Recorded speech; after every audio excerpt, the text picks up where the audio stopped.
السلام علیکم ګرانو کتونکو د تفهیم ګرانو کتونکو د ایران باندې د اسرائیلي جارحیت خلاف د جماعت اسلامي پاکستان امیر حافظ نعیم الرحمن د هغې د ټول ملک کې د احتجاج د اعلان د هغې په تسلسل کې نوښار کې د جماعت اسلامي زیر اهتمام نن احتجاج هم شوی دی او ډېر ګڼ تعداد کې پکې د نوښار نه مختلفو حلقو عوامي سیاسي سماجي حلقو جماعت اسلامي کارکنانو چې کوم دلته د امام بارګاه خطیب و د هغې کارکنانو د اهل تشیع هغوی هم پکې شرکت کړی دی. د جماعت اسلامي پاکستان امیر حافظ نعیم الرحمن تېره ورځ د امریکې او اسرائیل په ایران باندې د احتجاج حملې او د ایران سپریم لیډر دغه د قتل دغه د مړ کولو خلاف پرونی پریس کانفرنس هم کړی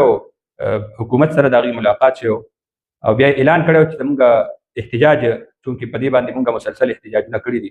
او د جماعت اسلامي په هر ښار کې به زموږ احتجاج کیږي. دې نه مخکې د جماعت اسلامي زیر اهتمام په مختلفو ښارونو کې د آیت الله د سپریم لیډر د هغه د ایران چې کوم سپریم لیډر دی د هغه د شهادت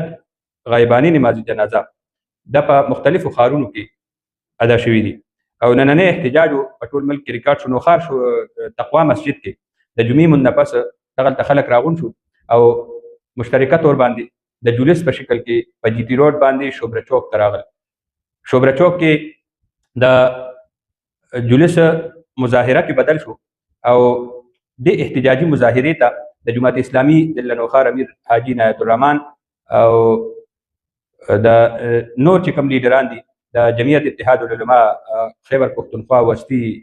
ناظم چې کوم صدر دی مولانا سمیر الرحمن یوسفي افتخار احمد خان مولانا ګور الرحمن ګوهر او نور چې کوم لیډرشپ دی هغه موجود او دغلته د احتجاجي مظاهرې ته د هغې خطابونه وشو. د امریکې او اسرائیلو بربریت جارحیت بمبارو د هغې چې کوم ظلم و ستم دی هغې غندنه یې وکړو د امریکې خلاف برپور احتجاج وشو ناربازي وشوه. د احتجاجي مظاهرې نه پس د آیت الله خامنه‌ای د هغه غایبانه نماز جنازه هغه هم ادا شوه. نوښار شوبره چوک کې نننی احتجاج د خپل نوعیت باندې د حالاتو مطابق ډېر اهم او د جماعت اسلامي پاکستان امیر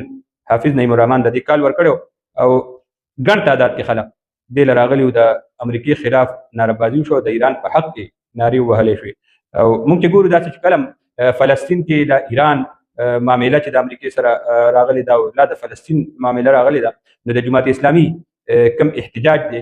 په ټوله دنیا کې د دې په حق کې زبردست احتجاج وي او برپور احتجاج هغې جاري ساتي او دغه وجه ده چې د دې مشترکات دي درد مشترک او قدر مشترک په بنیاد باندې د ایران سره د فلسطین چې کوم مسله ده دې کې ایران کلک ولاړ او د فلسطینیانو د غریبو فلسطینیانو مظلومو فلسطینیانو چې کوم سرپرستی کړې ده هغه دوی له بنکرې جوړې کړي دي دوی ته افرادي قوت ورکړی دی د فلسطین کې چې کوم جنگ شوی دی په فلسطین کې د دوی بدل چې کوم اخیستی دی نو په ټوله دنیا کې داسې ملک نشته بغیر د ایران نه چې د فلسطین بدل یې اخیستی. نو دغه درد مشترک قدر مشترک په بنیاد باندې چې کله په ایران باندې سخت وخت راغلی دی نو د جماعت اسلامي چې کوم لیډرشپ دی کارکنان دي دا د ایران شانه بشانه ولاړ یو برپور سپورټ یې کوي.